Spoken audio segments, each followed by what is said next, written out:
20 सालों से अपने परिवार से बिछड़ी हुई लड़की को उसके अमीर माता पिता घर ले आए, लेकिन उसकी गोद ली हुई बहन अचानक उसके सामने घुटनों के बल बैठ गई। उसने कहा कि वह अमीर घर की बेटी की पहचान उसे वापस करना चाहती है। लड़की उसकी झूठी दया और दिखावे को समझ गई, इसलिए उसने सीधे उसे थप्पड़ मार दिया और घर से बाहर निकाल दिया। उसका पक्षपाती बड़ा भाई उसे सबक सिखाने आया, लेकिन लड़की ने उसे उलटकर जमीन पर पटक दिया। जब भाई ने उसकी ताकत देखी तो वह हैरान रह गया। दरअसल लड़की एक ऐसे गांव में पली बड़ी थी जहां लोग बहुत सख्त और मजबूत थे, इसलिए उसका स्वभाव भी मजबूत और आक्रामक बन गया था। जो भी उसे उकसाता वह बिना हिचक जवाब देती।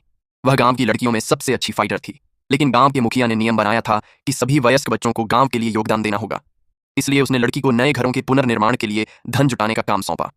लड़की पैसों की चिंता कर ही रही थी कि तभी उसके असली माता पिता ने किसी को उसे ढूंढने भेजा। उसे कभी अंदाजा भी नहीं था कि वह देश के सबसे अमीर आदमी की खोई हुई बेटी है। लड़की बेहद खुश हुई और तुरंत घर के बटलर के साथ चल पड़ी। उसका इरादा था कि अपनी हक की संपत्ति लेने के बाद वह चली जाएगी, लेकिन पूरे परिवार का झुकाव गोद ली हुई बहन की ओर था। लड़की के स्वागत समारोह में परिवार ने ऐलान कर दिया कि वह और गोद ली हुई बेटी जुड़वां बहनें हैं। इतना ही नहीं, वे लड़की की संपत्ति का आधा हिस्सा गोद ली हुई बेटी को देना चाहते थे। लड़की ने साफ इनकार कर दिया और कहा कि कोई भी उसके पैसों को हाथ नहीं लगाएगा। इसी दौरान भाई और गोद ली हुई बहन उसकी संपत्ति हथियाने की साजिश कर रहे थे। लड़की सभी मेहमानों को वहां ले आई और उनकी साजिश सबके सामने उजागर कर उसने कहा कि गोद ली हुई बहन को पहले ही परिवार का प्यार मिल चुका है और अब वह उसकी संपत्ति भी छीनना चाहती है। अपनी छवि बचाने के लिए गोद ली हुई बहन ने दुखी होते हुए कहा कि उसे पैसे नहीं चाहिए, वह सिर्फ इसी परिवार में रहना चाहती है। यह सुनकर दोनों भाइयों ने लड़की पर गोद ली हुई बहन को सताने का आरोप लगा दिया। मेहमानों में कानाफूसी शुरू हो गई। तभी लड़की के माता पिता आए और इस तमाशे को खत्म किया। कमरे में लौटने के बाद पिता को लगा कि लड़की बहुत बेकाबू है, इसीलिए उसने उसे किसी अमीर आदमी से शादी कराने का फैसला कर लिया। लड़की ने दिखावे के लिए हामी भर, लेकिन बाद में उसने उसी अमीर आदमी से अपनी गोद ली हुई बहन की पहचान करवा दी। इसके बदले में लड़की ने $50 लाख की रेफरल फीस कमा ली। जब भाई को पता चला कि लड़की ने गोद ली हुई बहन को इस्तेमाल करके पैसे कमा लिए हैं तो वह बहुत गुस्से में आ गया।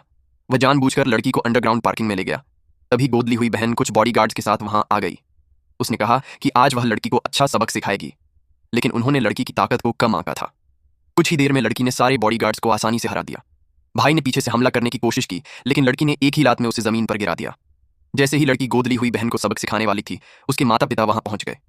गोद ली हुई बहन ने तुरंत झूठ बोला कि लड़की ने ही बॉडीगार्ड्स बुलाकर उस पर हमला कराया है। माता पिता ने जिद पकड़ ली कि गलती लड़की की ही है और उसे घर से निकालने का फैसला कर लिया। लड़की ने समझाया कि बॉडीगार्ड्स को भाई और गोद ली हुई बहन ने ही भेजा था। फिर उसने अपनी जेब से फोन निकाला जिसमें गोद ली हुई बहन द्वारा बॉडीगार्ड्स को आदेश देते हुए वीडियो रिकॉर्ड था। वीडियो देखने के बाद पिता ने अपराध बोध के साथ लड़की से माफी मांगी, लेकिन लड़की इस परिवार की पाखंड भरी सच्चाई को पूरी तरह समझ चुकी थी। उसने फैसला कर लिया कि अपनी हक की संपत्ति लेने के बाद वह इस घर को हमेशा के लिए छोड़ देगी।